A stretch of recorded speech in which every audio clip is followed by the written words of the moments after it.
In this video of Game of Theories, I'll introduce trait theory of leadership. The underlying assumption of the trait theory of leadership is that leadership emergence and effectiveness can be explained by traits, such as alpha male or queen bee. The trait theory of leadership has not always been revered in leadership research. It was once disdained as atheoretical and simplistic for inconsistencies in early findings. With the advances in psychometrics in personality assessment and meta-analytic reviews, the trait theory of leadership was restored as a theoretical explanation of leadership. In this video, I'll introduce the history of the trait theory of leadership, what trait is, what traits are associated with leadership, and the recent development of trait theory of leadership. The history of the trait theory of leadership can be traced back to great man theory, which was the earliest conceptualization of leadership. The great man theory assumes that great leaders have heritable traits that distinguish them from non-leaders. Because they are born with those heritable traits, great men are born, not made. Effective leadership involves influencing others so that they are motivated to contribute to the achievement of group goals, for good or for ill. Leaders are widely recognized as ones who understand the ties and shape the history. As we grew up, we were told inspiring stories about great leaders such as Alexander the Great, Abraham Lincoln, Mother Teresa, Queen Elizabeth, and Martin Luther King. The great man or great woman theory is found in history texts that recount the facts and extol their virtues of extraordinary figures who set themselves apart from the rest of us, their distinctive and exceptional qualities that mark them out as qualified for high office and universal admiration and respect. The great man or great woman theory can also be found in current organizations. When you walk into an organizational building, do you see glorified portraits of leaders on the wall? Where are the portraits of the people who also shaped the history of the organization? Back in the 1930s, guided by the trait theory of leadership, the overarching research question was, what characteristic differentiates leaders from non-leaders and effective from ineffective leaders? Researchers failed to find consistent results. The criticism grew between the 1930s and 1950s. Here is a quote from a 1948 article titled Personal Factors Associated with Leadership, a survey of the literature. A person does not become a leader by virtue of the possessions of some combination of traits, but the pattern of personal characteristics must bear some relevant relationship to the characteristics, activities, and goals of the followers. Thus, leadership must be conceived in terms of the interaction of variables which in constant change and flux. Until the 1980s, the trait theory was largely discredited as a theory of leadership. Advances in personal assessment ultimately led to its resurgence. In the 1980s, researchers also discovered that much of the confusion surrounding leadership traits was a result of poorly defined personality traits. For example, two different researchers investigating the same personality traits defined and measured the construct in very different ways. What is trait? A traditional definition is that a trait is a stable and consistent difference in how individuals behave, think, and feel. Here are two questions. How do you describe your personality traits? How do you describe your supervisor's personality traits? How do you know your personality trait? Is it a pattern of behaviors? Personality is expressed through regular patterns of behavior over time. Personality traits are individual dispositions that influence leader behaviors. There are some features of personality traits. First, Personality is individually different. Personality traits are part of the explanations of why each individual behaves somewhat differently in a given context. It can be used to identify groups of individuals distinguished by different personality types. Second, personality is multi-component. Personality involves regularities across emotion, cognition, mood, and behavior. This feature also serves to exclude behavioral regularities that are unrelated to personality, such as having a tremor in one's movement when someone suffers from Parkinson's disease. Third, personality is stable and consistent. This feature is a matter of debate. Some scholars argue that personality is closely related to the concept of an enduring personal identity. Under normal circumstances, personality does not change from one moment to the next, unlike emotions, thoughts, and behaviors. But this view of personality traits have been challenged over time. Are we born with a set of personality traits, or are they shaped by our environment and life experiences? To answer those questions, we need to figure out where do personality traits come from. If personality is measured by behaviors, then what are the causes of behaviors? In the book titled The Biology of Humans at Our Best and Worst, Robert Sapolsky wrote about behavior in this way. What occurred in the prior second that triggered the behavior? This is the province of the nervous system. What occurred in the prior seconds to minutes that triggered the nervous system to produce that behavior? This is the world of sensory stimuli, much of it sensed unconsciously. What occurred in the prior hours to days to change the sensitivity of the nervous system to such stimuli? Acute actions of hormones, and so on, all the way back to the evolutionary pressures played out over the prior millions of years that started the ball rolling. In the 2020 article titled Personality Beyond Taxonomy, published in Nature Human Behaviour, researchers asked the question, what personality really is? Is it just the behavioral patterns themselves, something in the brain, in the genes, or perhaps all of this? To answer the questions, researchers focused on a set of models that propose that personality is instantiated in the brain, distally caused by genes and environment, and in turn causing the overt behaviors. Personality is an outcome of the interaction between genes and environment, and that interaction is the foundation of brain structures and functions. Behavioral changes are caused by the changes in the brains. Let's look at frequently investigated personality traits in leadership research. The Big Five personality traits, also known as the five-factor model, were first investigated in the 1930s. Over time, the five factors evolved into extroversion, neuroticism, agreeableness, conscientiousness, and openness to experience. Extroversion is associated with positive affect, energy, and a tendency to be socially outgoing. Neuroticism is associated with negative affect, anxiety, and insecurity. The opposite factor of neuroticism is emotional stability. Agreeableness or likability is associated with being courteous, flexible, trusting, good-natured, cooperative, forgiving, soft-hearted, and tolerant. Conscientiousness is associated with achievement and dependability.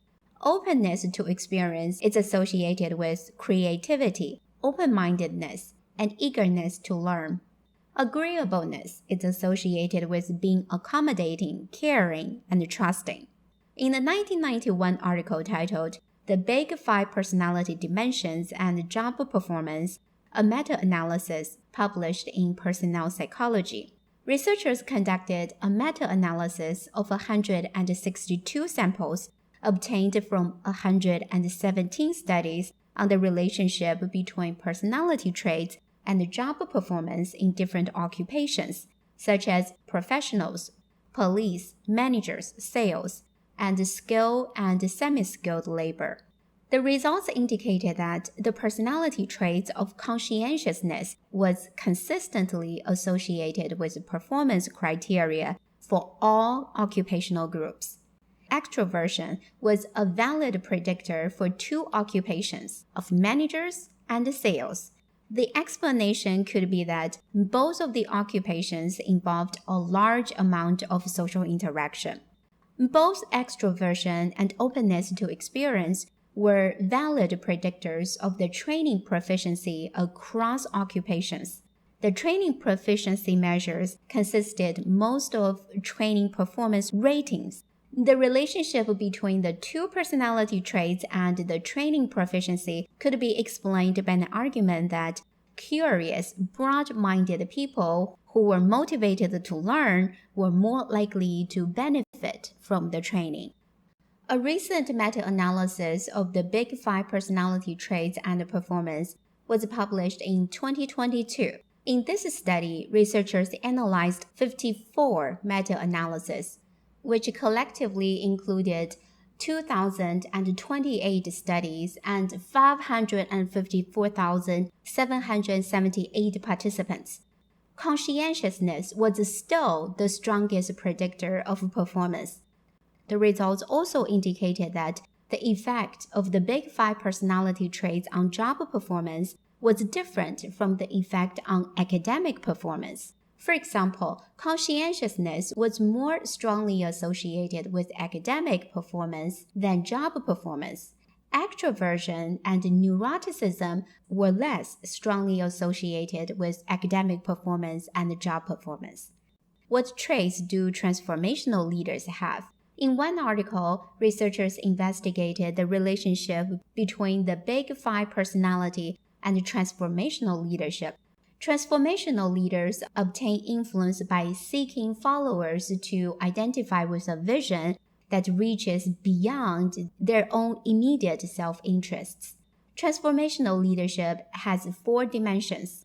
First, idealized influence attributed.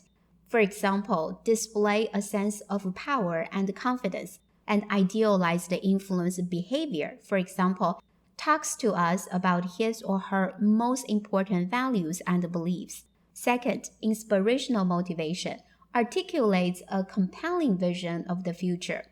Third, intellectual stimulation re-examines critical assumptions to question whether they are appropriate. And fourth, individual consideration spends time teaching and coaching me. What personality was the strongest and most consistent predictor of transformational leadership behavior? Not conscientiousness, it's agreeableness. In fact, agreeableness was the personality trait most strongly related to the dimension of charisma in the construct of transformational leadership. Agreeableness was also linked to the dimension of individualized consideration. This finding, reported in 2010, was consistent with the finding from another study published 10 years later in 2020. The title of this article is People with Disagreeable Personalities, Selfish, Combative, and Manipulative Do Not Have an Advantage in Pursuing Power at Work.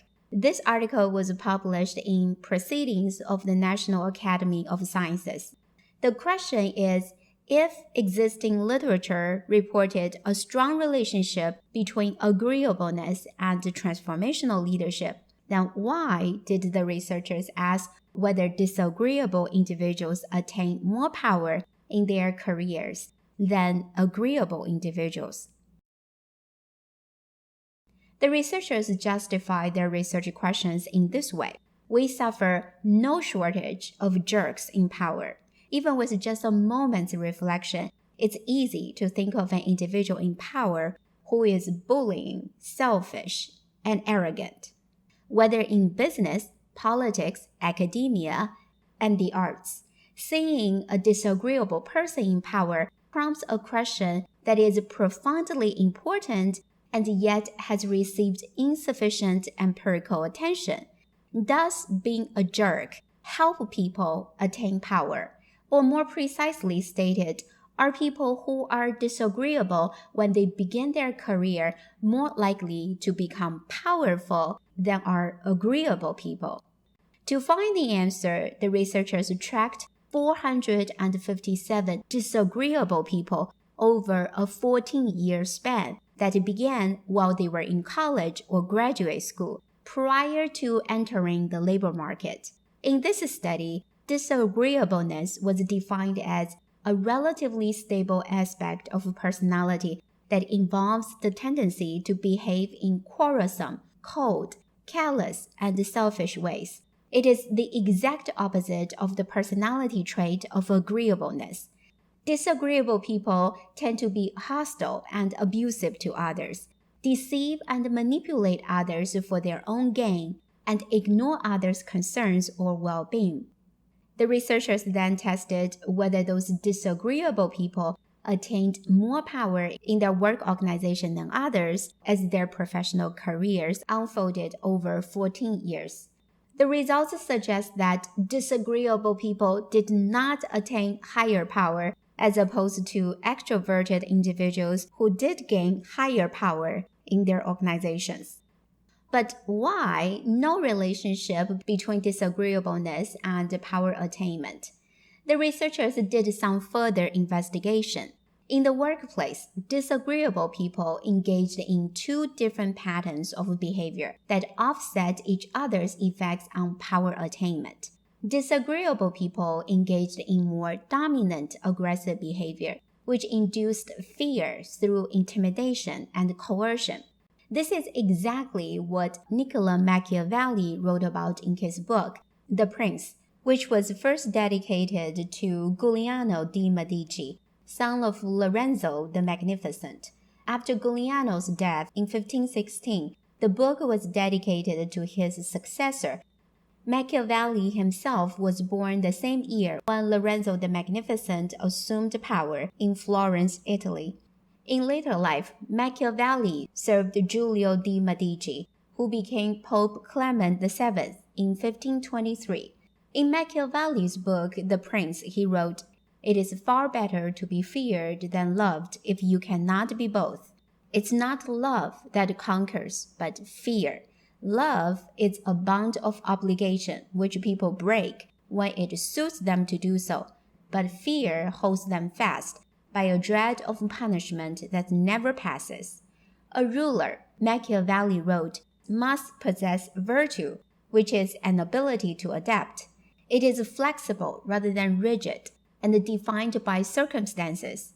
In the given situation, will generosity strengthen the ruler's position, or will cruelty serve him better? A shrewd ruler with virtue would know whether to deploy generosity or cruelty depending on the situation." The study did suggest that dominant aggressive behavior seemed to enhance power, but the same behavior diminished another type of power, which was attained by being generous, benevolent, and being willing to help others. Therefore, the two effects of disagreeable people's dominant aggressive behavior, when combined, canceled each other out. This may explain why there was no relationship between disagreeableness and power attainment. The disagreeableness personality has a unique brain structure. Disagreeableness covariates with the volume of two brain regions, the superior temporal sulcus, that not only supports emotional contagion, which is part of the psychological process of empathy, but also has intense activity when processing organizational injustice, particularly procedural justice. Another brain region associated with agreeableness personality is the posterior cingulate cortex, which is part of the default mode network that supports mentalizing, envisioning the future, and remembering the past. The neural substrates of the agreeable personality are consistent with the psychological literature describing the prosocial behaviors of agreeable people, including empathizing with others, understanding others' intentions and mental states, and helping others. In addition to agreeableness, are there other personality traits associated with the transformational leadership? Evidence suggests that extroversion and openness to experience were also significant correlates of transformational leadership, and their effects dropped appreciably once the other big five traits were controlled. The moderate interconnections among the big five traits could explain why the unique effects of each dropped in the presence of the others. Evidence from neuroscience suggests that the personality trait of extroversion was associated with a unique brain structure. The extroverts tend to have larger volume of the ventromedial prefrontal cortex, a brain region involved in processing emotions.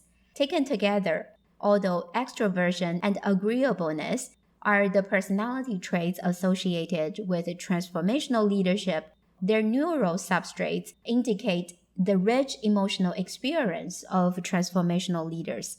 This finding lends neuroscience support to the positive association between transformational leaders and their emotional intelligence. In addition to the big five personality traits, other researchers believe the five traits were not sufficient to capture personality traits. An additional factor of honesty, humanity was added to the big five. The new personality inventory was called the HEXACO personality inventory. HEXACO stands for the 6 personality domains: honesty, humanity, emotionality, extroversion, agreeableness, conscientiousness, and openness to experience. The most notable change compared to the Big Five framework is the addition of a 6th personality dimension called honesty, humanity. People high on honesty, humanity are sincere, fair, modest, and low on greed. Moreover, due to the addition of the new dimension, the content of the agreeableness and emotionality dimension differs between the two personality models. That is, in contrast to respectively neuroticism and agreeableness in the Big Five model, emotionality in the HEXACO model includes sentimentality and lacks irritability, whereas in HEXACO model, agreeableness includes irritability and lacks sentimentality. There has been evidence suggesting that due to the inclusion of honesty, humanity, the HEXACO model was a better predictor than the Big Five of important workplace behaviors, such as antisocial behavior against the organization and the unethical business decisions.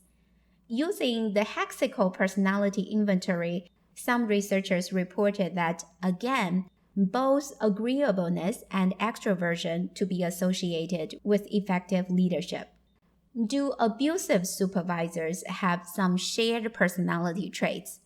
Abusive supervisors are those who have a tendency to publicly ridicule, humiliate, and manipulate their subordinates.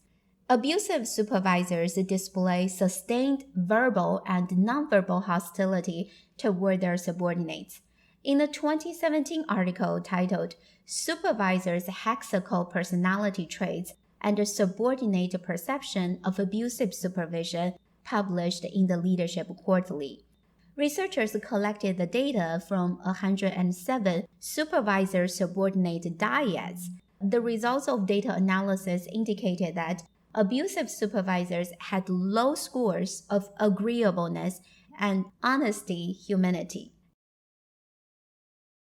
The theoretical weakness of the trait theory of leadership is that it assumes leaders' traits are static, isolated, and immutable across time and places. This assumption is problematic because people's intelligence, virtues, skills, and characteristics are subject to the context. People can be intelligent in things they're interested in, People can also be capable of verbally and physically abusing others in the bed barrel system. The bed barrel system, according to Philip Zimbardo, can be recognized by 7 signs. First, mindlessly taking the first step. Second, dehumanizing people. For example, treating people as data points, as means, not ends. Third, anonymity, that is, masking identity. Fourth, diffusing personal responsibility. For example, making group decisions as a committee under the mask of democracy or shared decision-making. Fifth, blind obedience to authority. Sixth, uncritical conformity to group norm. For example, overstating the importance of consensus. And 7, passive tolerance of unethical behavior through inaction or indifference. Do personalities change at home? The answer is a profound yes. According to a 2018 article titled Personality Change: Implications for Organizational Behavior, published in Academy of Management Annals. The traditional definition of personality traits is that they remain stable and consistent across time and context. But a growing body of evidence suggests that personalities are not set in stone. People's personalities are not limited to their genetically predisposed personality traits. In an organizational context, personality change can also be triggered by organizational events and processes, including employment, organizational pressures, and interpersonal relationships with coworkers. Work-related personality can also be shaped over time by the process of aging. For example, as we age, many people become more resistant to change, less open to new experiences. Work-related personality change can also be triggered by change in interpersonal relationships. For example, marriage, the death of a close person in the family, for example, death of a parent, and the changes in the composition of a family, for example, birth of a child. Moreover, work-related personality change can also be triggered by disruptive interpersonal experience, such as personal trauma. Immigration, war, and other traumatic events can also change personality. What are the implications of changing personalities in leadership research? One implication is that we should not simply treat personality traits as independent variables that are used to predict outcomes. We can treat personality traits as a dependent variable as an outcome of policy changes, organizational processes and pressures, job roles, team composition, and work-related interactions. Another implication is to focus on person-team fit, person-job fit, and person-organization fit. It is wrong to focus on individual dispositions that make a leader, but downplay the importance of situations that make a leader. In an article titled Personality and Leadership Composition in Top Management Team: Implications for Organizational Effectiveness, published in Personnel Psychology in 2014, researchers did not simply examine the effect of CEO's personality on CEO transformational leadership, which may influence organizational effectiveness in terms of organizational performance and followers' commitment to organization. The researchers also examined the effects of top management team members' personality traits on the top management team's transformational leadership, which may influence organizational effectiveness. The personality traits under investigation were the Big 5 personality traits. What are the results? Both CEOs and top management team members' personality traits of conscientiousness were directly related to organizational performance. The results also suggest that a single top management team member's low level of conscientiousness may negatively impact organizational performance.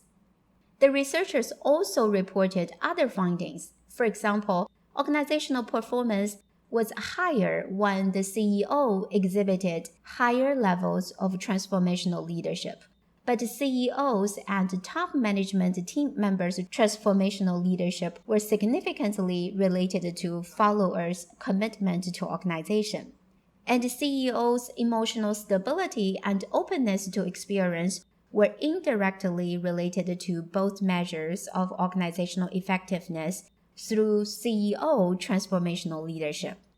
We should not endorse an individualistic understanding of leadership which focuses on their upbringings, the key events in their life, their psychological characteristics, personalities, and what makes them special. We do not diminish the importance of great leaders' individual contribution to the influence. But we cannot view leaders as individuals think and behave in isolation, but as part of group process in which leaders and followers see each other as part of shared endeavor. We need to extend our scope beyond leaders alone. Instead of focusing on leaders' individuality, we should pay more attention to how leaders' individuality functions, or the lack of thereof, in a team which is made up by multiple team members with their unique individualities. Leadership is about we rather than I. If you want to know more about how to build a theoretical framework for your research, I have published a book titled Demystify Theories, a workbook for developing theoretical frameworks of educational leadership research. The link of the book is in the description below.